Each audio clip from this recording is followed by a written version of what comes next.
quand le besoin d'amour devient une prison. Bonjour à tous, je suis Nathalie Devet, je suis coach et thérapeute spécialisée en gestion des traumatismes et plus particulièrement dans l'aide aux victimes de violences psychologiques pour se reconstruire.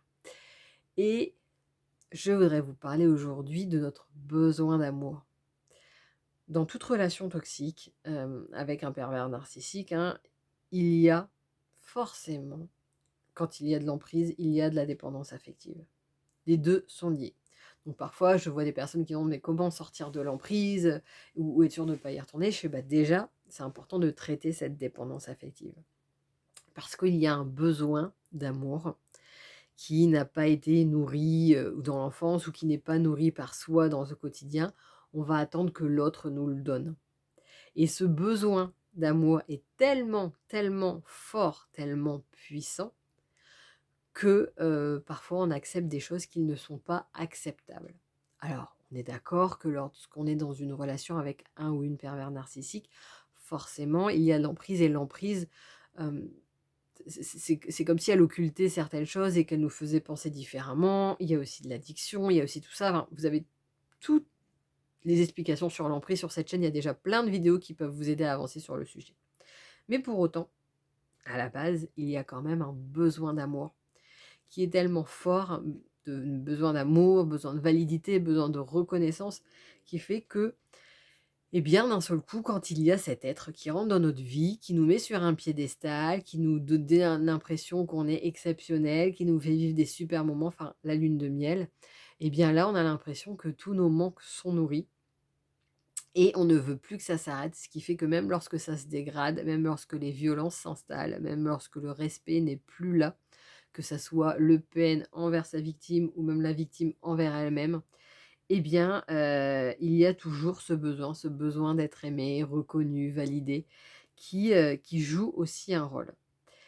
Et c'est hyper important d'en prendre conscience parce que dans les phases de reconstruction, alors d'abord, on va partir sur quelque chose de très basique, traiter les traumas de ce qui a été vécu et se reconstruire dans le quotidien, apprendre à se connaître, à voir qui on est. Mais derrière ça, après, il va être important d'aller plus loin pour prendre conscience de ces failles, de manière à ce qu'il n'y ait plus personne qui les exploite, ces failles. Qu'il n'y ait plus une autre personne toxique, parce qu'il n'y a pas que des PN, il y en a aussi d'autres, qui puissent venir jouer leur petit numéro et de nouveau nous massacrer. Donc pour ça, c'est prendre conscience que le besoin d'amour peut devenir une vraie prison, peut devenir destructeur par la suite, parce qu'en fait, on donne notre propre pouvoir à l'autre.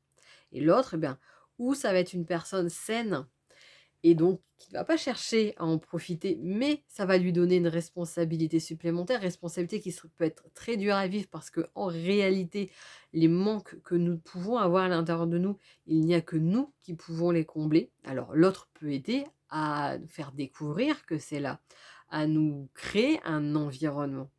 Ce qu'il faut savoir, c'est qu'en fait, hem, un personne ne peut nous guérir. Ça, c'est uniquement nous qui pouvons faire quelque chose pour nous.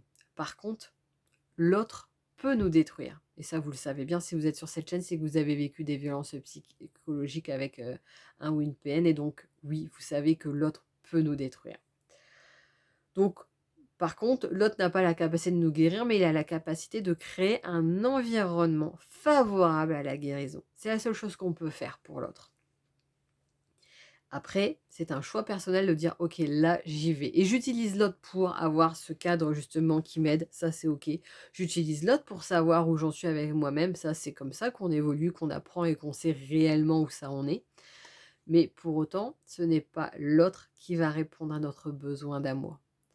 Dès qu'on reste dans ce manque, finalement, et ben, on est enfermé dans notre prison où on ne peut que dépendre des personnes qui vont venir nous voir et de ce qu'ils vont bien vouloir nous donner. Donc là, on est dans quelque chose qui n'est pas sain et qui peut justement conduire à la rencontre de personnes mal intentionnées qui vont en profiter pour leurs propres, besoins à eux, quitte à nous détruire au passage.